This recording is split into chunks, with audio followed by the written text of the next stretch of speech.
Bismillahirrahmanirrahim. Assalamualaikum warahmatullahi wabarakatuh. Baik teman-teman sekalian. Jadi di sini saya akan mencoba untuk sesuai dengan janji saya eh, membuktikan teorema tentang limit fungsi trigonometri ya. Jadi di video sebelumnya saya sudah bahas mengenai rumus ini ya. Rumus limit x menuju ke 0 dari x per sin x atau sebaliknya ya. Sin x per x itu sama dengan 1 gitu ya. Nah, cuman kita akan mengeksplorasi bagaimana cara kita mendapatkan bentuk tersebut.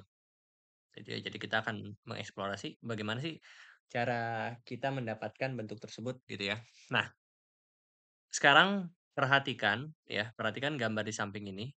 Jadi bayangkan ini adalah titik P, ya. Ini titik P ini adalah merupakan pusat daripada suatu lingkaran yang jari-jarinya adalah P, R gitu ya, dan juga PT gitu ya. Jari-jarinya PR dan PT. Artinya panjang PT. Ya, Anda harus tahu bahwa panjang PT ini sama dengan R, gitu ya.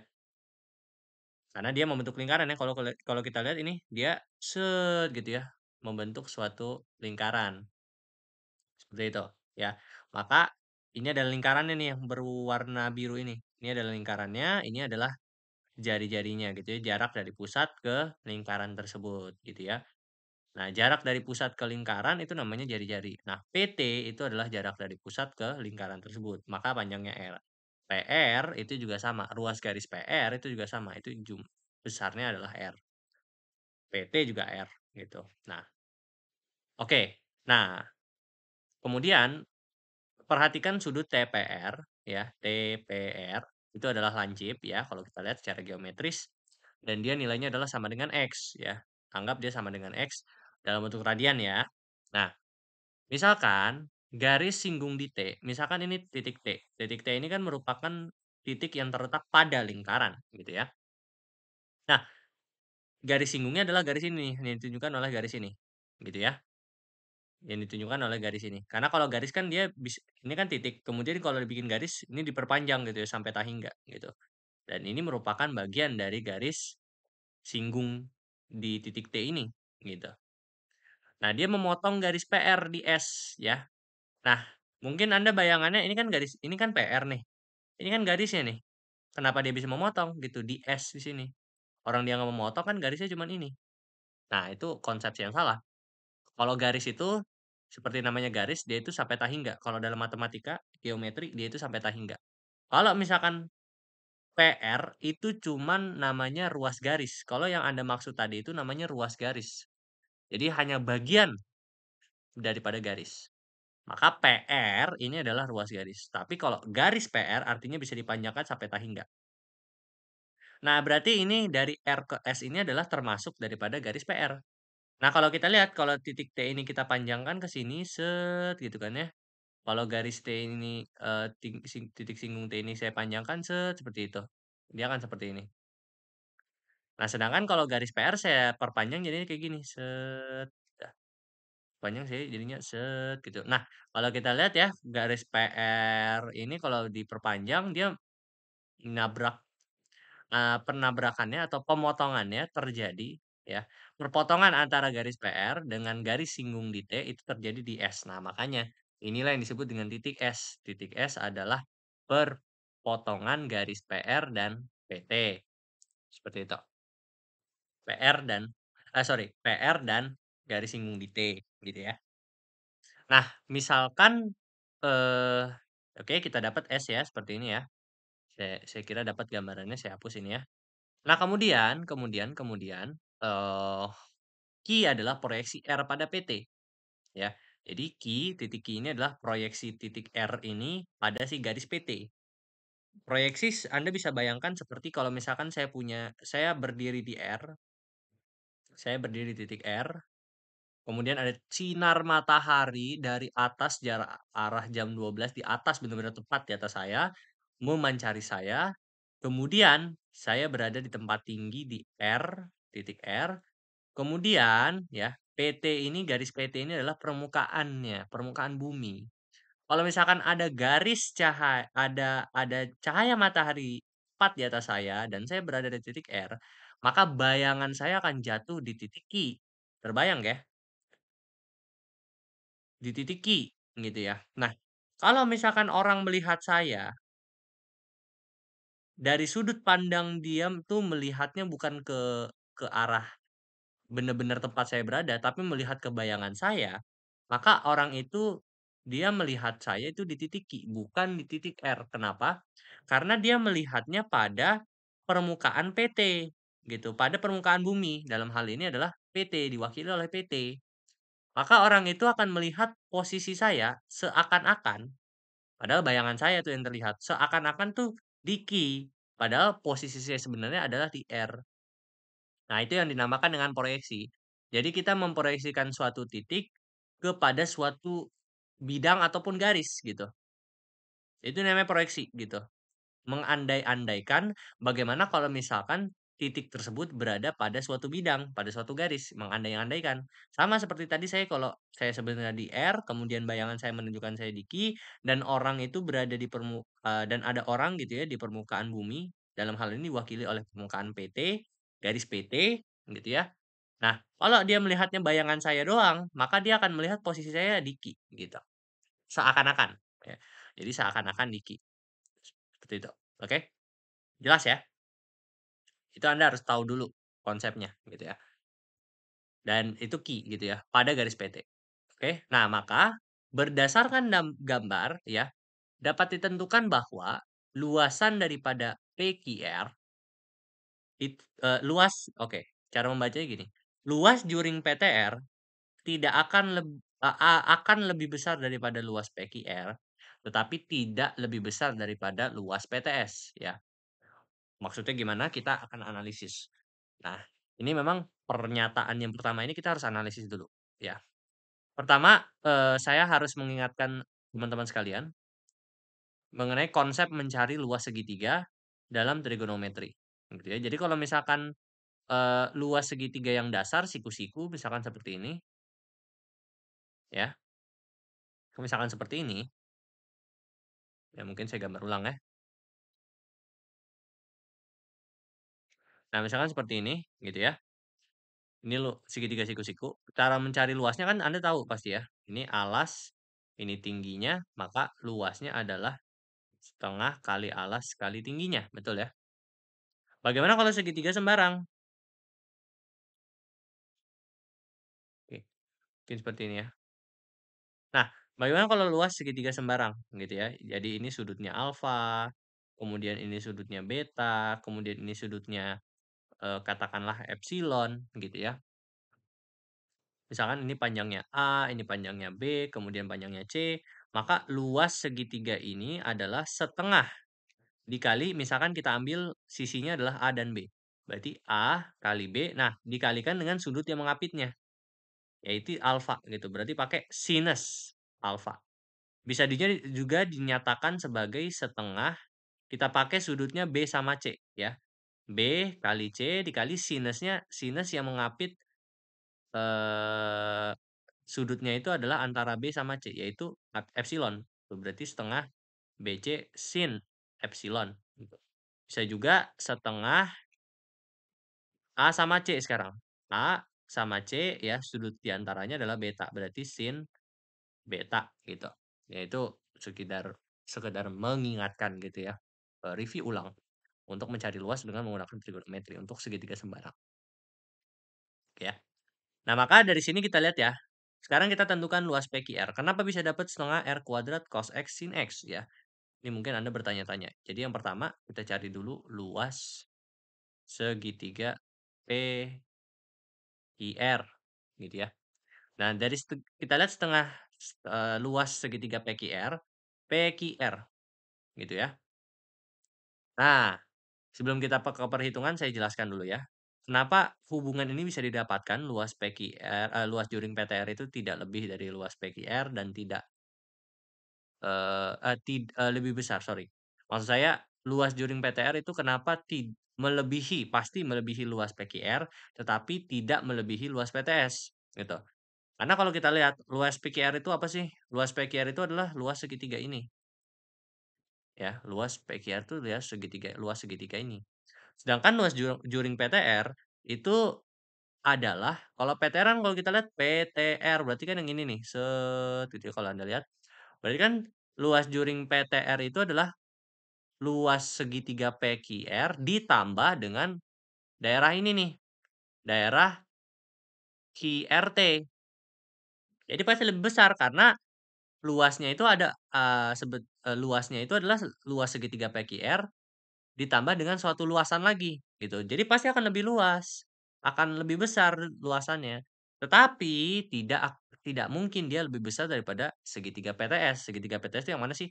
PTS. Berarti kan kalau kita lihat secara geometris, luas PTS itu terdiri dari luas dari segitiga PQR, ditambah dengan luasan QTR, ditambah juga dengan luasan ini, ya, luasan RTS, gitu.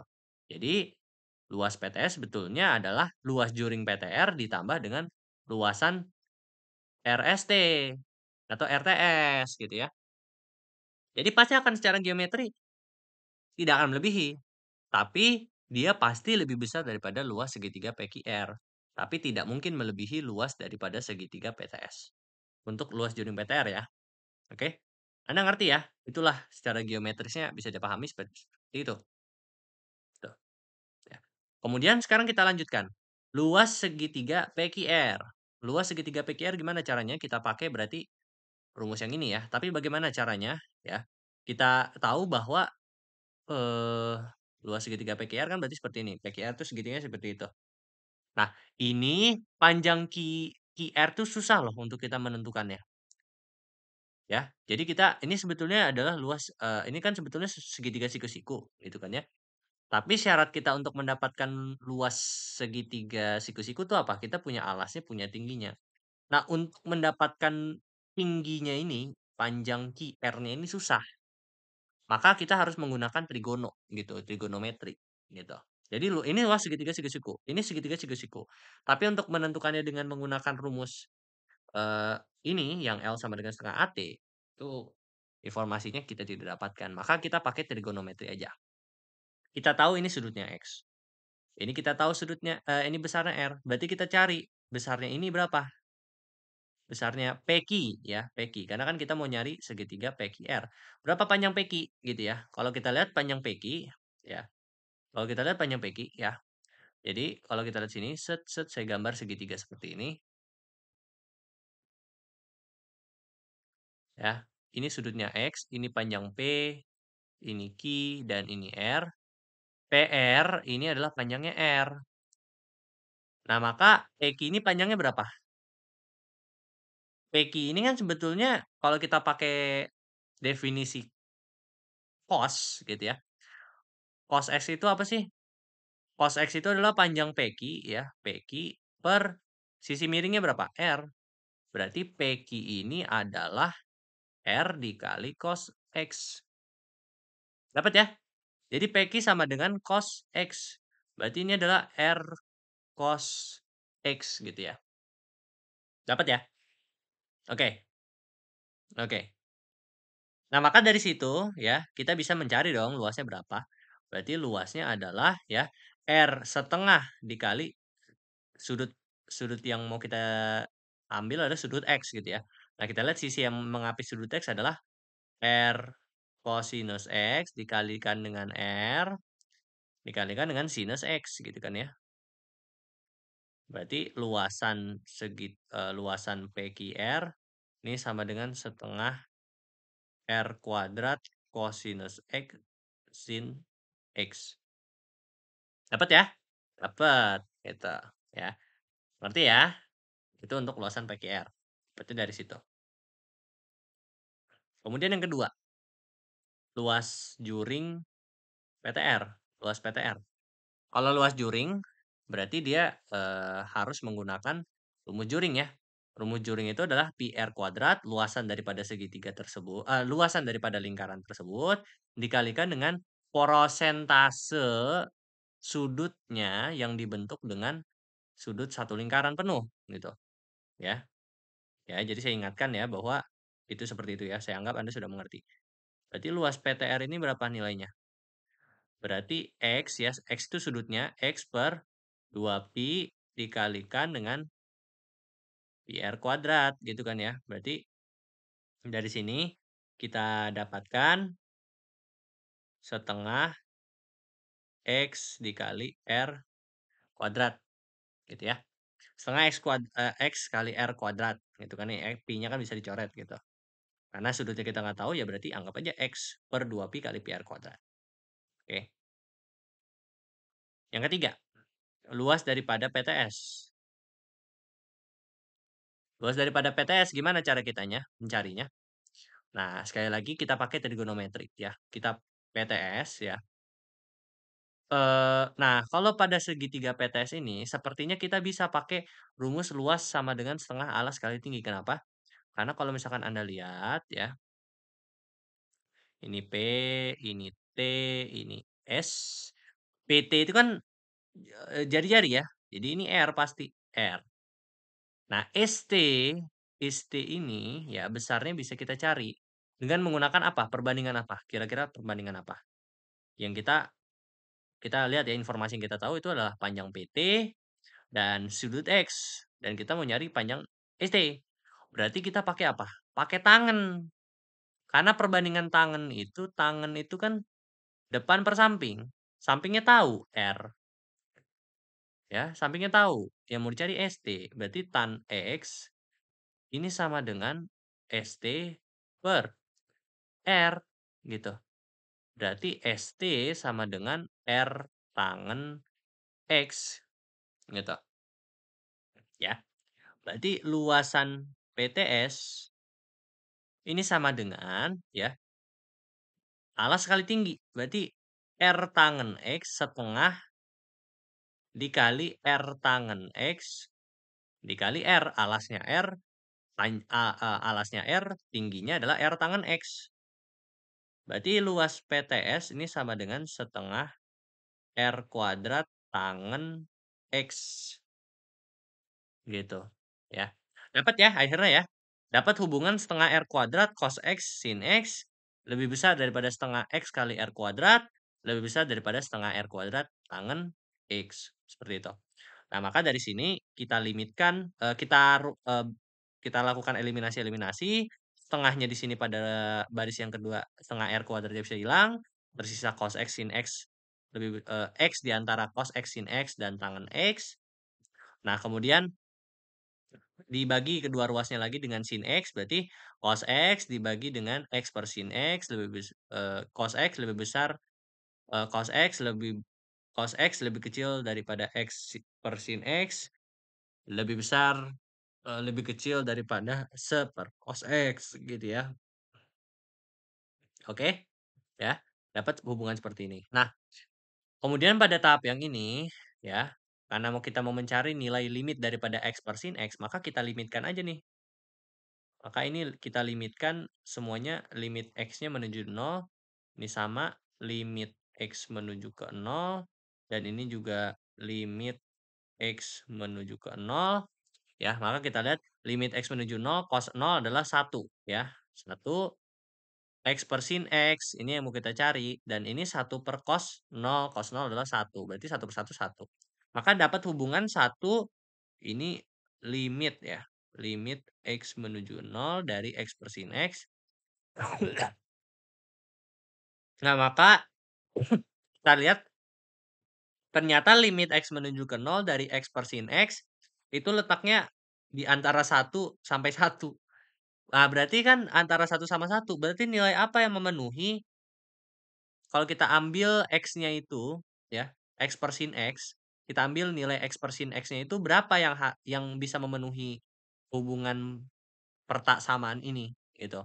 Ya nilai 1 itu sendiri, karena kalau misalkan 2 itu tidak terletak antara 1 dengan 1 sampai 1. Nilai 3 misalkan ambil, tidak terletak dari interval 1 sampai 1. Yang nilainya memenuhi hanya sama dengan 1. Jadi tanda persamaan ini kita diubah menjadi persamaan. Jadinya limit X menuju 0 dari X per sin X ini sama dengan 1. Dapatlah hubungan limit X menuju ke 0 adalah X per sin X sama dengan 1. Jadi hubungan itu didapatkan dari situ, dan dari situ didapatkanlah hubungan-hubungan ini gitu. Sin MX per NX sama dengan M per N.